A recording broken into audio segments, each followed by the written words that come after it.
Hey, everybody. On the show today, we have Belinda Pruyne, a leadership advisor and communication strategist who blends solid management expertise with visionary leadership principles to transform emerging executives, small business owners, and their teams from smart tacticians into trusted, respected, and highly sought-after leaders. Belinda shares a whole bunch of mic drop moments, including how to unleash your superpowers in leadership and the best words of advice that her dad gave her as she graduated from NYU. My name is Emmy Kirshner. I'm a serial entrepreneur and investor.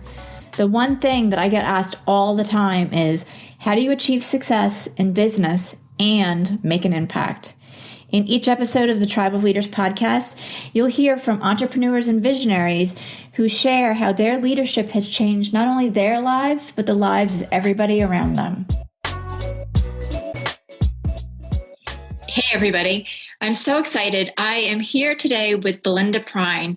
Belinda is, as far as I'm concerned, a thought leader on leadership of all things, but she really has redefined what leadership looks like. It's how she helps her clients. It's the classes she teaches.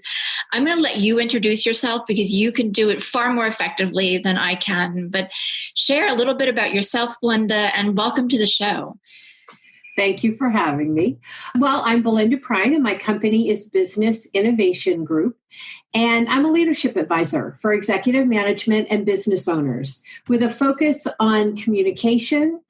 How do you be that effective communicator, but also how do you articulate who you are as a leader? Because if you want to be that highly recognized, respected, and rewarded leader, you have to come to your own place rather than following what others are doing. That also helps you break through and be more than relevant in a business environment that's changing at a breakneck pace, bring greater value to what you're doing and greater fulfillment to you. So I help you to tap into all that you've got in a way that really honors who you are, because that's where your greatest place of differentiation is and your greatest place of value lives. So that's a little bit about me.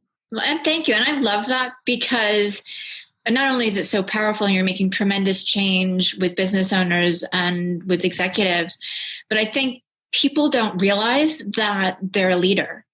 Like they're not thinking of themselves as such and what that means and then how they can affect everything and everyone around them. So, that's such a wonderful thing that you bring up, because leaders come in all shapes and sizes, socioeconomic groups, introverts, extroverts, ambiverts, cultures, genders, sexual orientation. And the truth of the matter is we need every single one of those leaders to show up and show up fully for this world to have balance and harmony and truly be the best that it can be. And when one of us hides, we're actually creating a ripple effect of struggle. So here's my thing. In order for you to achieve your highest level of success, you have to be willing to be unashamedly you and honor all that makes you who you are. I've heard you say that before, and I love that. That sticks in my head because I think there is not shame necessarily, but the hiding piece. Everybody does because we've got, whatever dialogue going on in our head. But to be able to let go of that and really stand out prominently, like, hey, look at me and look at what I'm doing, is such an inspiration. So let's back up a little bit because we were talking before we started recording about, our paths not being very linear, and share with everybody like where you started and how you've gotten to be where you are and how it all adds value. Okay. Yeah. I love that song, God Bless the Broken Road That Led Me Straight to You. Well, right? The truth of our careers here. I started out with a degree in theater from NYU. And when I say that on stage, I always take a bow and people crack up because I built a global career. And I have a global company now. So my dad, being the good old IBMer that he was, worried about his baby girl going into business. So he gave me a piece of advice. That was my MBA. And it went like this in his Oklahoma twang. He said, Belinda, in business, it's more important to be respected than liked, and it won't always be easy, and it clearly won't always be fun, but be true to who you are and consistent in your actions, and over the course of time, they'll learn the truth of you and the value that you bring. Now, that was my MBA. And I don't think my dad knew he was telling me to build a career by being unashamedly myself, but that's exactly what it was. So I ended up in corporate America. And that's a funny story that I'll share with anybody who wants to hear it over a glass of wine. Really so we should show up when? Yeah, I know, exactly. But we'll set the date. But it was a really funny story. But I ended up in advertising, working for the creative manager. Now, my mom was an artist and my dad was an IBMer. He could do logarithms in his head. So I pretty much grew up at the apex of creativity and business my whole life. Never knew there was a position called creative management. And it fit me like a glove. It was the perfect balance. I got to use my business brain, but in a creative way. So over the course of my career, I ended up at a company and was hired pretty much to help change the face of the company from a leadership perspective in the creative arena. They wanted to ultimately sell the company. And I knew that if I was going to do that, I had to really be able to get inside and understand all things leadership. And what had somebody say, hey, Belinda, when Emmy has an opening in her group, I want to work for her. And I'm like, well, I don't have one in her group, but I've got one in mine. Yeah, I don't want to work for you. I want to work for her. It's like, okay, so what is she doing that I'm not? Or what am I doing that she's not, right? Well, we had 147 companies in 80 different countries. And I would go around the world and I functioned as a leadership advisor. So some days I showed up as a consultant. Some days I showed up as a coach. Some days I was just there as a confidant. Because the higher up you get on that corporate ladder, the more isolated you become. And if you own your own business, isolation can be your middle name, right? So I've worked with leaders and helped them replace that with confidence and clarity as to what they're doing. So I studied everything leadership. I studied everything communication. And then I melded the two, leadership communication, because really the big key difference between a good leader and a great leader is their ability to communicate and be true, be real. Right. So I took my dad's advice and created a position that didn't exist in my company at the time or really in the industry. And it didn't make me better than a living soul. Let me be crystal clear on that. What it did was make me different. And because I was different, I could bring value. And when I brought value, right, I was able to bring, greater value to the company and greater fulfillment to me because I filled a need, because I call it, I'm from Oklahoma and I'm scrappy. You know, if the garbage can's knocked over, I'll pick it up. Where somebody else was going, don't do that. They don't pay you for that. You're going to, and I'm like, well, but it'll be easier for me if I do. Right. So I studied all things leadership. I brought it back to the work that we were doing and to the people. And what I really uncovered was we are more than enough with what we are right now. And the reason we struggle is because we compromise on all that's important to us and all that makes us who we are, because we're trying to become something that we're not. And then we're not authentic and people don't want to work with, buy from, partner with, right? So my journey started out in theater. I went to MBA school with my dad's advice. I got scrappy and just curious and thought, what does that look like? But the big moment for me that shifted things as well was when the vice chairman and the president came into my office one day and they said, hey, Belinda, we're going to change your title. And I went, oh, good, because my title was so long by the time you said it, you were in a different country. Right. And I said, what are we going to call me? They said, we're going to call you the Chief Visionary Officer. And they start laughing. And I'm like, why would you do that? And he said 3 things to me that changed the way I valued myself. And this is what I work with people to do today.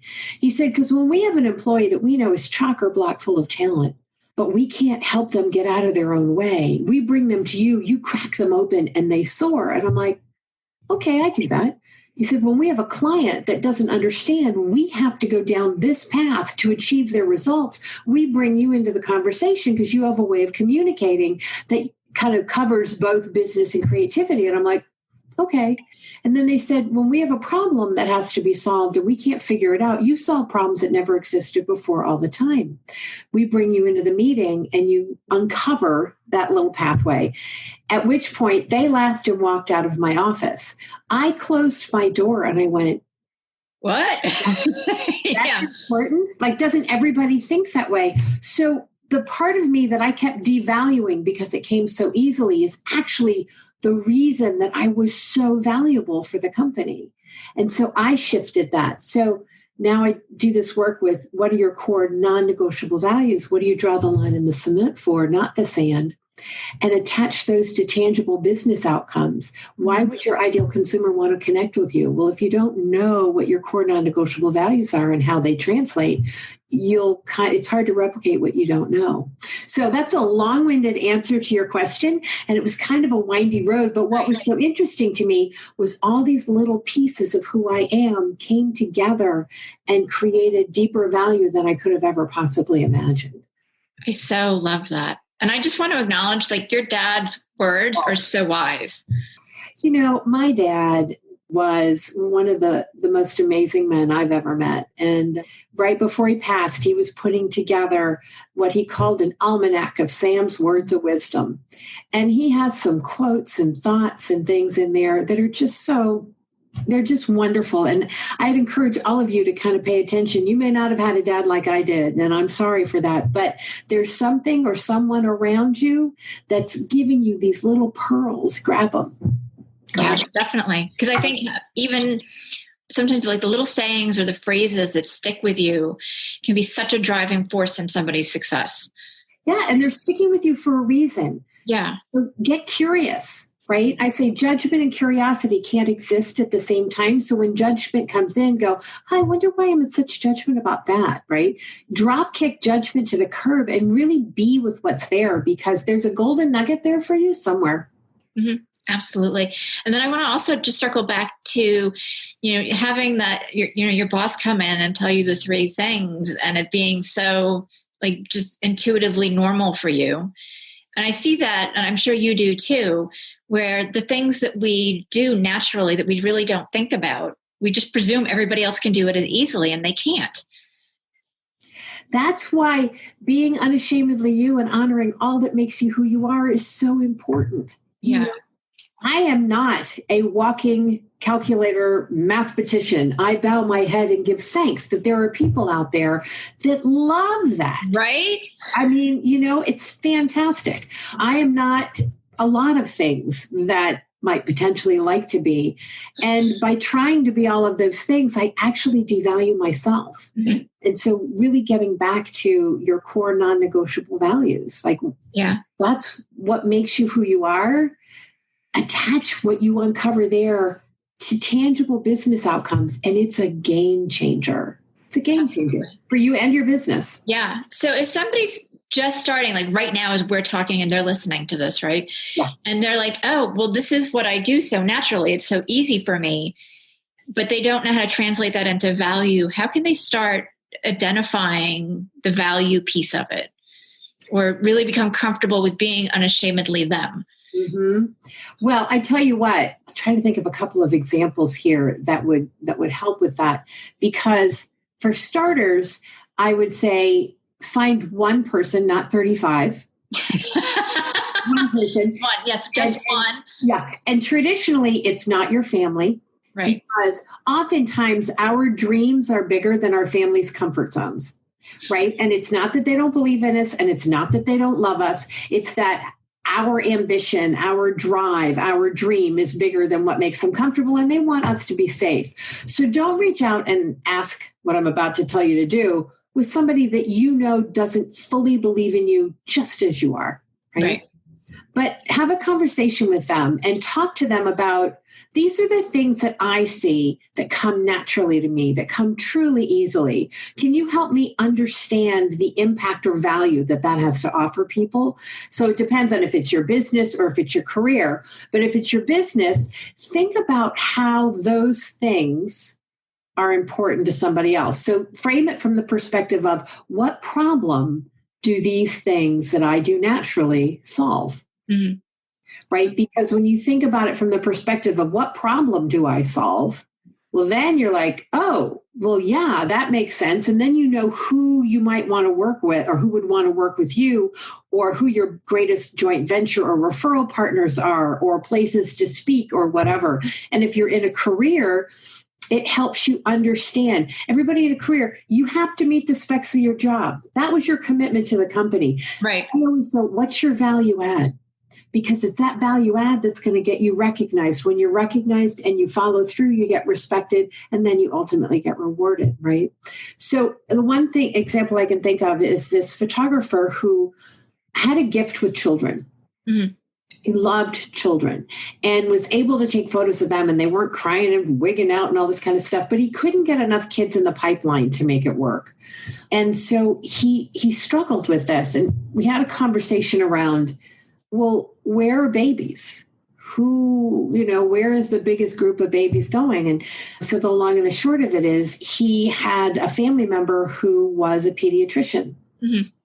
And over the course of conversations, he's now the resident photographer at a maternity ward in a hospital. The hospital benefits, right? The doctors benefit because they love that added value to their patients. And the patients get to leave with a professional photograph of their baby before they ever leave the hospital. And he is just hooked up with an entire family, because if they're going to have more kids, they're going to want him there. And so he's been able to take this and really catapult it and build it from there. So he thought about what he loved and his gifts. And he's like, I don't know why I keep them calm. I don't know what it is I do necessarily, but I'm like the baby whisperer. And, so it's that uncommon connection, right? Greatest place of value, where I can bring the problem that I solve, and, so on and so forth. And so everybody benefited. It was great. I love that. I wish I'd had him around with my oldest when he was little. Here you go. Yeah. Well, he can't keep up with everything at this point. So that's the problem for him. That's awesome. Well, and that's a good problem to have, I think. Yeah. Right. Well, it does. I mean, we all think, I just would love to be overloaded. Well, as you grow your business, that is going to happen. Mm-hmm. And you have to build out a foundation that's sustainable. And you know what? Here's the deal. You don't have to do it the way everybody else has done it. Think of Cirque du Soleil. They got ridiculed so badly when they said they wanted to build a circus that didn't have animals. Mm-hmm. Right? They made the same amount of money that Ringling Brothers did in 20 years, and it took Ringling Brothers 100. I mean, part of it is different times. I get that, but not the percentage of it. And no, it's just so creative. Well, Netflix and Blockbuster, right? Netflix created a whole new entertainment delivery system. So the people that I work with, I don't try to fit you in a box, but I help you create a box that you can expand, grow, and evolve in. Okay. That supports your dream. I love it. We refer to it at my team as the Emmy bubble. Oh, well, there you go. Yeah. Yeah. Perfect. And inviting people into the bubble so the bubble grows as my community grows and as my vision grows. So it's perfect. Yeah, very similar. Yeah. Awesome. So let's circle back to you a little bit about that communication piece and leadership, because I think that's so important, and not just like communicating and talking down to, maybe your, employees, but communication on all levels. And how can somebody, work on that and be a more effective communicator? I think a lot of us do a lot of yapping and not a lot of actually hearing and understanding what somebody's looking for too. Well, here's the deal. If you can't communicate, you will never be that highly effective leader, the one that's sought after, the one that people line up at the door to work with, buy from, or partner with. You won't. Mic drop. End of story. Done. Right? It is the key indicator with a lot of the research. I just did a leadership brief on this, actually, that I'll share with you all if you would like, on intentional communication. Intentional communication creates masterful leaders. Mm-hmm. And what I mean by that is I actually have 12 principles of intentional communication that I work with. And you're absolutely right. I mean, your number one thing when you're having a conversation with somebody is to be heard. Well, that means you have to step out of yourself, because you may be a direct communicator in the face and you're speaking to somebody who's more right-brained and more emotional. Well, that direct is just going to cut them off at the quick, and they're going to shrivel up. Nobody's going to hear, right? So it's stepping back. It's establishing rapport. So I'm the type of person, and in the beginning, I didn't know why. Now that I've worked with it for, more years than I care to tell you. You're only 25. Yeah, I am over 25. And I know I've seen the impact, but I'm the person that would terminate somebody and get a thank you letter. Right.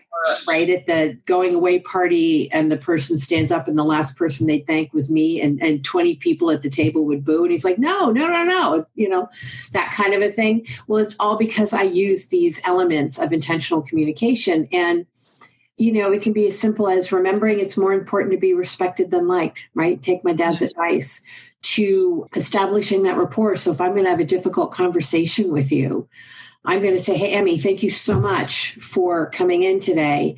I know that you have this goal of being a New York Times bestselling author on leadership and really having an impact with people around the world. And there's 3 or 4 things that you're doing that's knocking that out of the park. Now, there's a couple things that's slowing you down, and I'd like to talk to you about those today so you have more in the bucket to help you get there faster. Would you be open to that conversation today?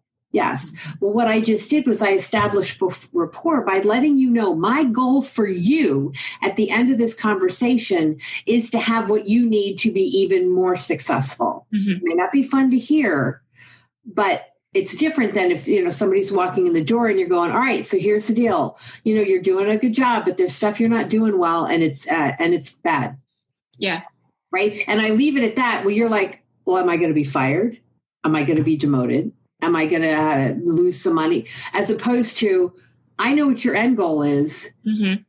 You're doing a couple of things that are helping that. You're doing a couple of things that are hindering that. I want to focus on this. So we've stacked the deck in your favor. You good with that? Yeah. Okay, good. Go. Yeah. Right. So it's the number one thing. I mean, Gallup has done this poll for a number of years, and it goes back and forth between 68 and 70% of the people that leave their jobs. They're not leaving their job because they don't like it.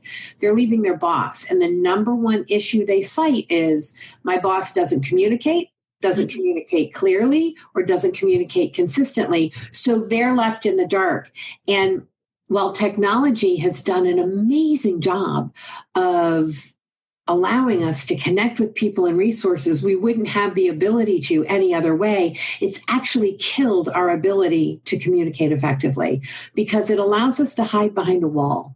Right. So, have you ever had somebody, or any of you listening, had someone that you needed to say something to that you thought might be a little sticky, but you weren't sure, and you sent an email kind of like with the hopes that it would be okay, only to have it backfire?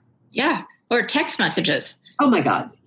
Relationships breaking up on text. Are you serious? And it's funny because and you probably do the same thing. Like, I really enforce making phone calls to talk to people. And right. I do that with my clients because it eliminates the miscommunication that happens by people reading into stuff.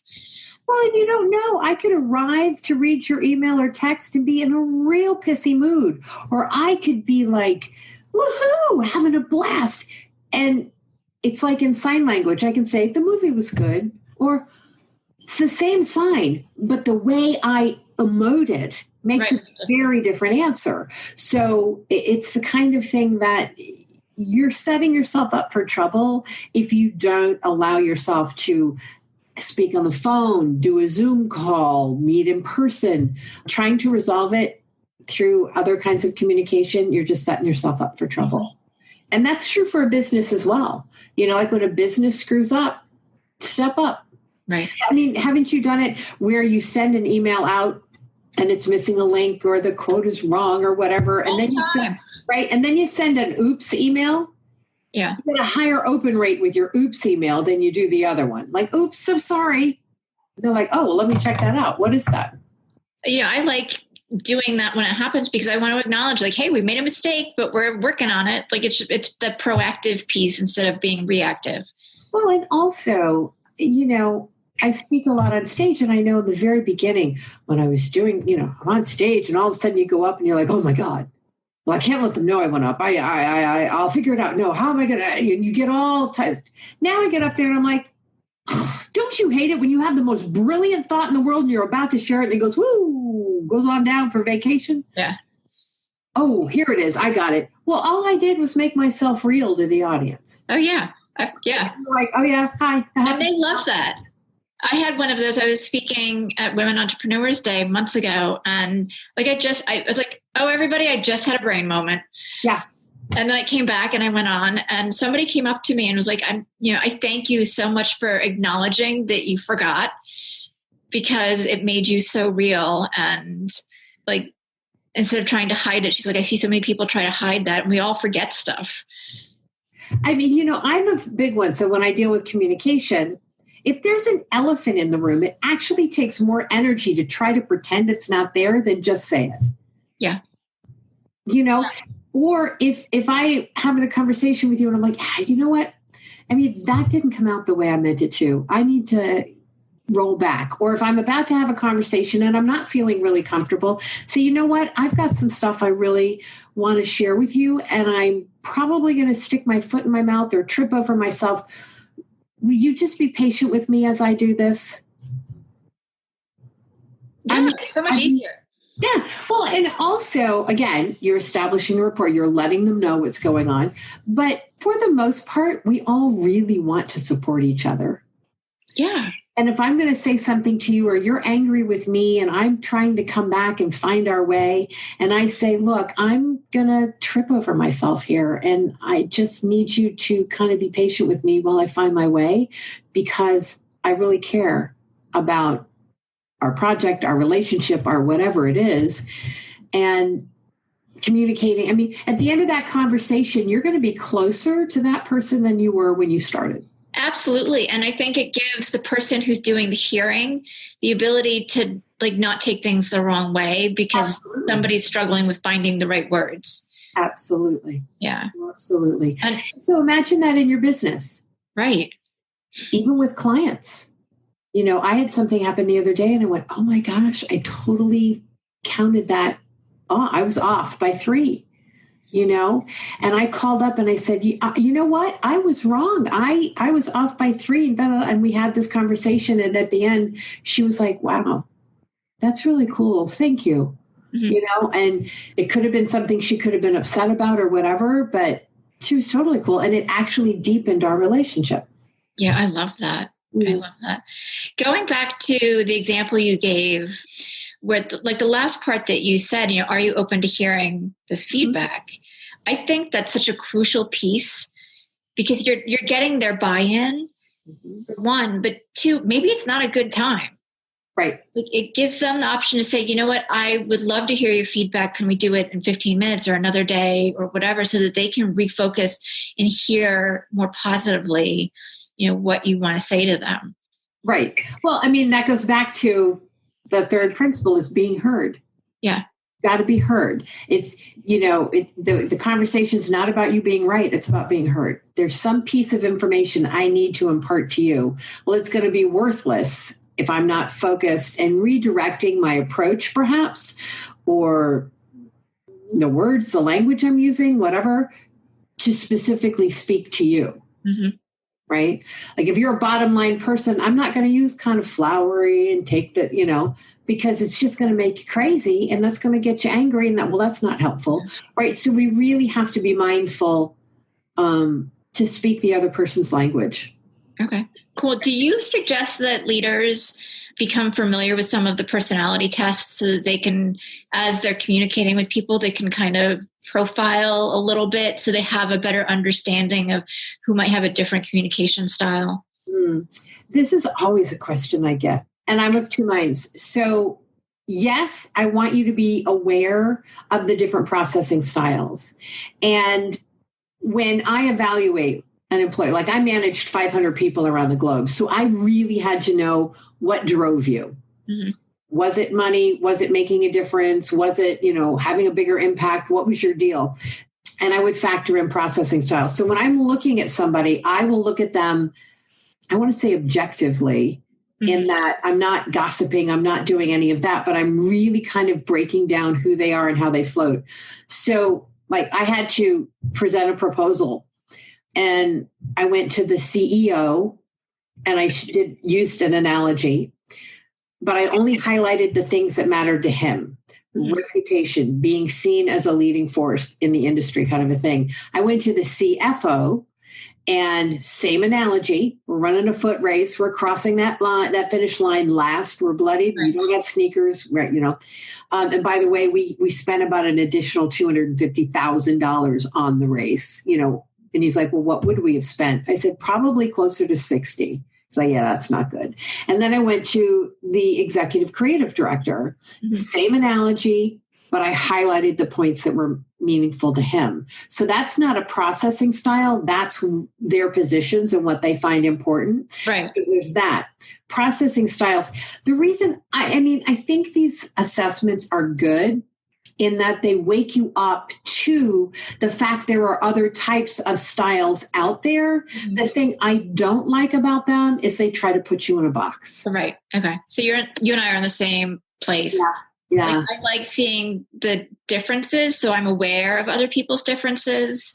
And that helps me with your story of bringing the points to somebody that I know are important to them so that I can help everybody come together. Yeah, but I don't want to ever put somebody in a box. And I love Myers-Briggs. I mean, that's the old one from days gone by, right? And there's DISC and there's CSI. Yeah, the strengths finders. But the bottom line is, I'm good with it when it's through the educational point. But the minute it tries to put me in a box, actually, the assessment that I like the most, an old colleague of mine, Sally Hogshead. Oh my God, it was so funny. The fascination report, I literally just found mine yesterday. Oh, did you really? And reviewed it. Yep. And what I love about it is, and it's a brilliant assessment, it's based all on branding. Yeah. All on marketing. There's not an ounce of it in psychology. And the truth of the matter is that Fascinate report nailed me more than any of the other assessments that I was certified in, that I'd done, for myself or others.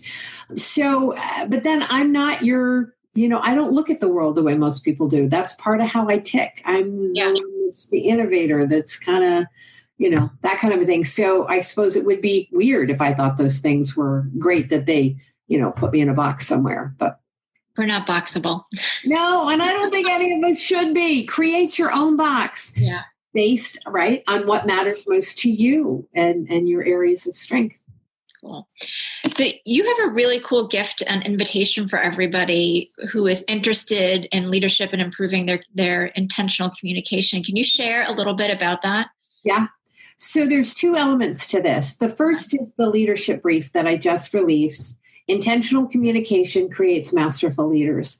I walk you through research. I walk you through some of the insights and things that I've been given and others have given me over the years. And then I lay out the 12 elements of intentional communication so that you can begin to understand them and put them into action in your life, in your business, your career at right now. And then any of you that want that, you'll automatically be rolled into this masterclass on communication. And I'm so excited about this. I gathered some leaders from around the globe that their area of expertise is communication. So we have the CEO of Murphy Communications that's based in Ireland and that deal with companies like Google all the way to governmental things all through through Europe and America. We have the former head of communication for Discovery coming to talk about communication and the role that it plays for your company and you within the company. Bob Berg, New York Times bestselling author, just one of my favorite people. I love him to death. He has a Go-Giver series. His latest book is The Go-Giver Influencer. He's going to talk about communicating with influence. And then I'm actually going to lead a class on these elements of intentional communication. It's all free, all available to you. The class will roll out one a day, and then we're going to culminate it at the end with a live Q&A or kind of a communication roundtable with another leadership advisor from my company and the CEO of Murphy Communications from Ireland. She's going to be with us that day as well to answer your questions and put it into place for you. So the way you can get all of that is go to bigleadershipbrief.com. Okay. And I know you said you'd put it in the show notes, so just go into the show notes and click on that, and you'll get all of that information, or you'll get access to that immediately.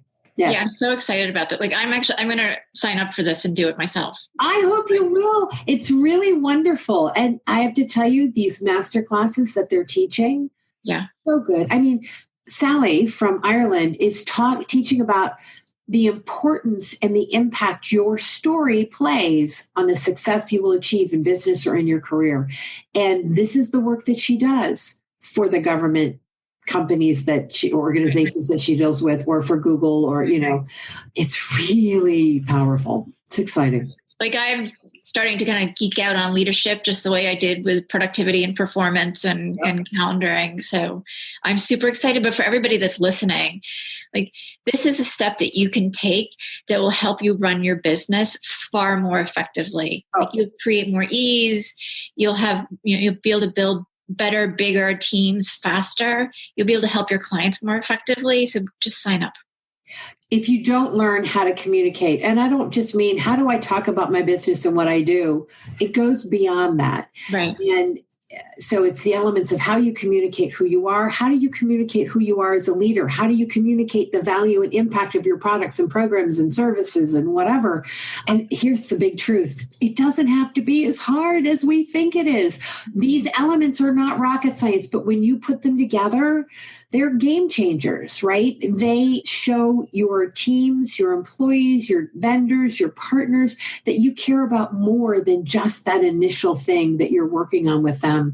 People that I've done this work with and team members that I've had in place that I've worked with back in the 80s and early 90s are still people that I turn to today, and they turn to me because of this kind of work. So it can really set things a sail for you in a way that is easier, it's more fun, and much, much, much more effective. Cool. Share with everybody too where they can connect with you. Well, you can go to my website, which is businessinnovationgroup.com, and innovation is singular. It is not plural. Or you can also reach out to me at info@businessinnovationgroup.com and just put in the subject line, put Emmy or the name of this podcast, and any question that you have, myself or one of my team members, we have more than one leadership advisor with us, we'll be happily answer it and, do what we can to support you. Awesome. Wonderful. I'm so glad that we were able to hang out together today. So thank you so much. You're welcome. You are welcome. It's always fun to hang with Emmy. Oh, thank you. Well, same. I always love our conversations. You have so much to share. And I feel like we could, spend another hour together. But I want to honor your time and everybody else's. So again, thank you. And thank you, everybody, for tuning in. We will see you next week. Have you ever thought about those times when if you had just known that one thing, it would have saved you hundreds, if not thousands of dollars, or maybe days, weeks, or even months of your time? I've created the Tribe of Leaders membership community for exactly that reason, to give you the tools, the resources, and the support to make growing your business a snap. As a member, you'll have access to video training, live monthly training and masterminds, and special co-working days that will help you run your business like the CEO that you are. You can get all the details at thetribeofleaders.com. See you there.